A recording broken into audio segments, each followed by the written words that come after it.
The honourable member for Northumberland, Peterborough South. You got it. You're through. Thank you, Mr. Speaker, and it's always a privilege to rise in this House. And of course, we're talking about the budget today, and I think it's important, first of all, to start out with some context as to where the country is. And the member who preceded me did an excellent job, and hopefully, I'll build on some of his strong work. Canadians are experiencing difficult times from coast to coast. Millions of Canadians are finding that after 9 years as NDP Liberal government, that there's simply more month than money. They are unable to feed themselves. Food bank usage is, of course, off the charts. Over 2 million families will go to the food bank each and every month in Canada. The local food banks of Autonomy, Monaghan, South in my riding have seen a double in the amount of children that are using their food banks just in the last 6 months. The suffering is a result of these Liberal policy failures. There's just no two ways about this, Mr. Speaker. Their policies are responsible for driving people deeper and deeper into financial crisis. Financial crisis and financial issues generally have two different sides to them, as does this affordability crisis. We have income on one side and we have expenses on the other. And there's been a lot of talk in this House about the expense side, about the ever-increasing inflation, interest rates, and taxes. And for good reason. It's causing considerable pain for Canadians. But my focus will actually be on the other side, which is going to be on the income side, or the growth side of the economy. I actually believe that this is as serious, if not more serious, than the expense side. The reason being is that history would show us that where you have incomes rising, actually costs increasing can be managed by economies. There are a number of examples. But there has never been a time, not once in human history, where there has been prosperity in the absence of economic growth for thousands of years. Where the economy grows, we have prosperity. Where it doesn't grow, we do not. And let's be clear, the income side of the ledger here in Canada is bleak. We have experienced what we would call, and what economists are starting to call, a lost decade here in Canada. GDP per capita in Canada has barely grown. By this metric, we're actually in the worst economic times since the Great Depression. And quite frankly, there's no sign of relief. This is not getting better. We have 7 straight quarters of per capita GDP decline. If we measured recessions on a per Canada or per capita basis, we would now be in one of the longest recessions in our lifetimes. Liberals, of course, will attempt to obfuscate by blaming the lack of growth on other factors beyond the control, like the weather or other issues, like a weather front coming in. They had no control over it.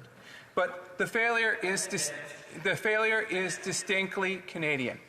In this last decade, the American growth of GDP per capita, or the measure of each individual economic contribution of every American, has increased by 47%.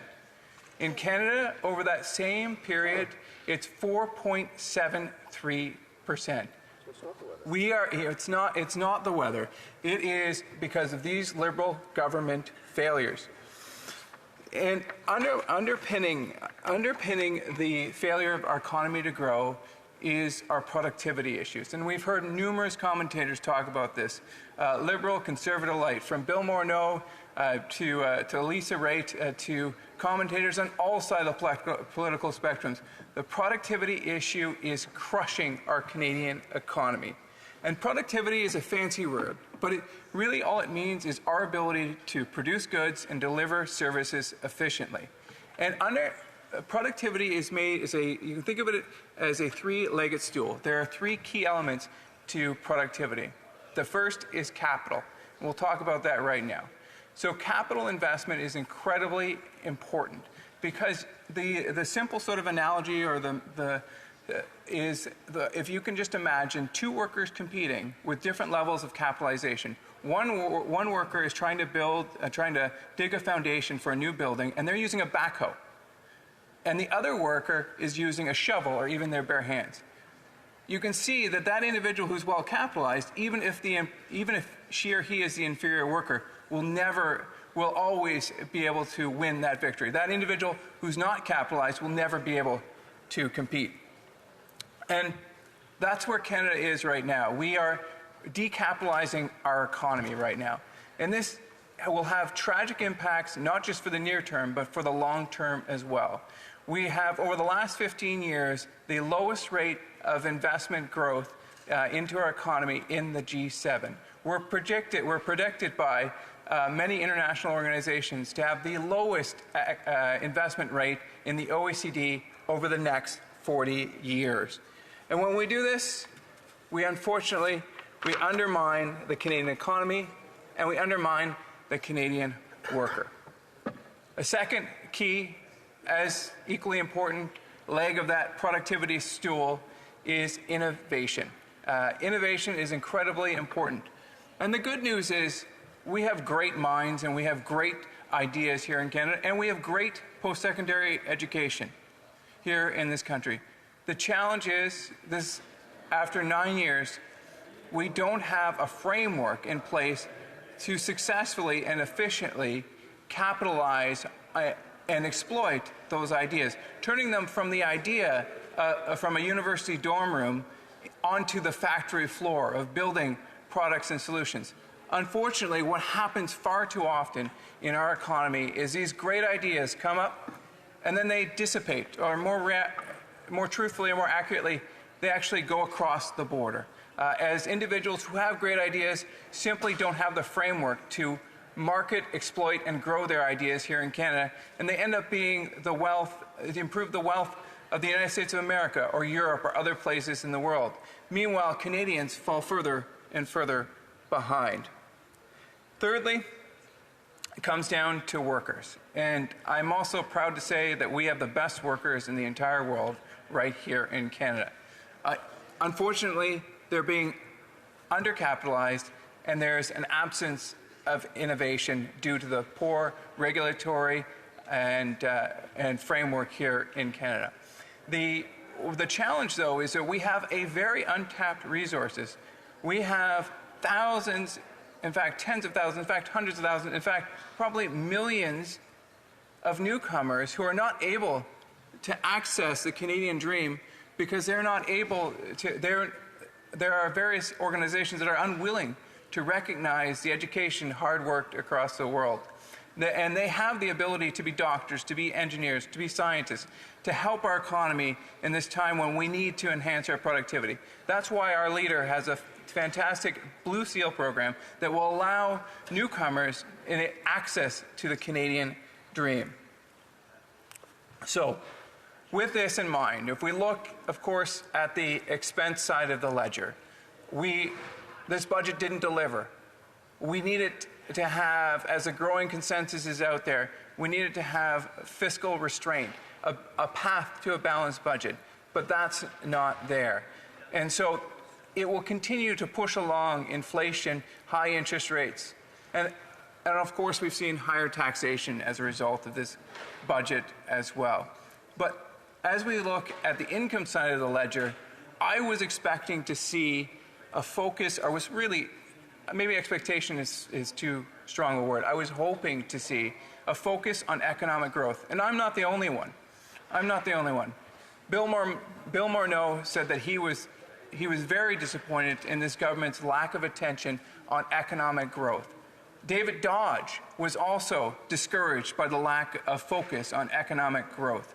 The Chamber of Commerce and the CFIB, numerous organizations from coast to coast to coast, were disappointed to see the lack of economic growth, focus on economic growth. Because you see, Mr. Speaker, economic growth is the magic bullet to economics. If you have an economy that is growing, you have jobs, you have standards of living increasing, you have a stronger social safety net.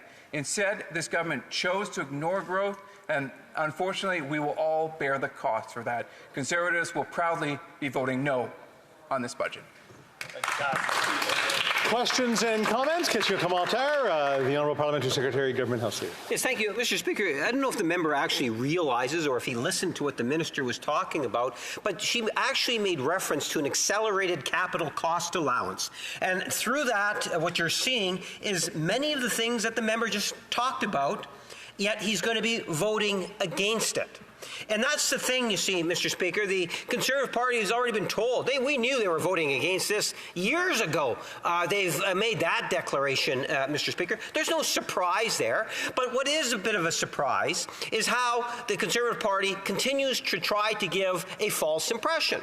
So using what the member just was indicated to say, or maybe he wrote it himself, I don't know, Mr. Speaker, but at the end of the day, he's trying to give the impression that the government doesn't take action on something that's so very important to the economy. The accelerated capital cost allowance does exactly what it is the member has been advocating for. I'm wondering if the member had the choice to vote in favor of that aspect of the budget, would he actually vote in favor of that aspect?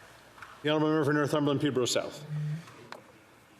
Thank you, Mr. Speaker. And just because I like the drapes in the house doesn't mean I buy the whole house. And the reality is that perhaps as members, if not put in context, they might have more merit.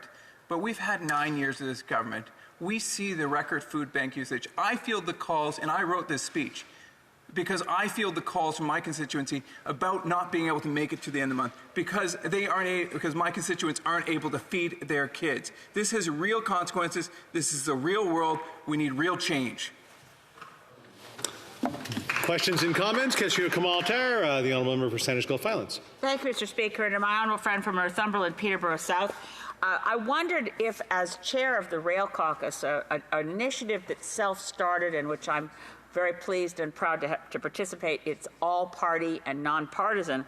And I looked at this budget, and I have to say I was very disappointed not to see a real focus on ground transportation that would include integrating rail and bus service to reach more Canadians.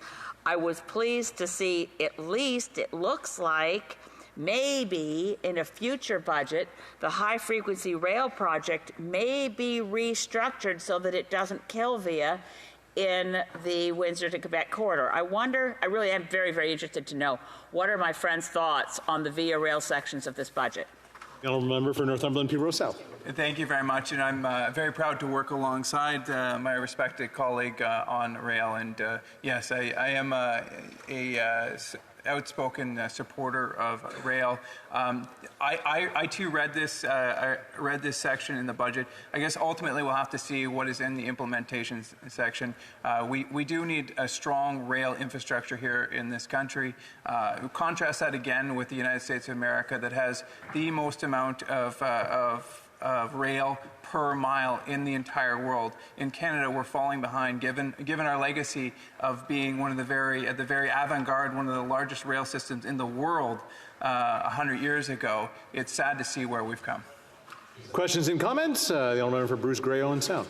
Thanks, Mr. Speaker, and I want to thank my colleague for really focusing on the need for economic growth in this country. And so I'm kind of wondering, considering now that this Liberal government's put us in a position where we're paying more money to service the national debt than we actually collect, or the government collects, from taxpayers in GST, and what that impact is having to actually increase or support economic growth in this country, and even further the impact the carbon tax is having, not talking about the rebates, but we know from the Parliamentary Budget Officer's costing note that they're collecting over $500 million a year. It'll go to $1 billion a year over the next 8 years, to a tune of $6.23 billion GST on the carbon tax alone, and the impact that's having on our economic growth in Canada.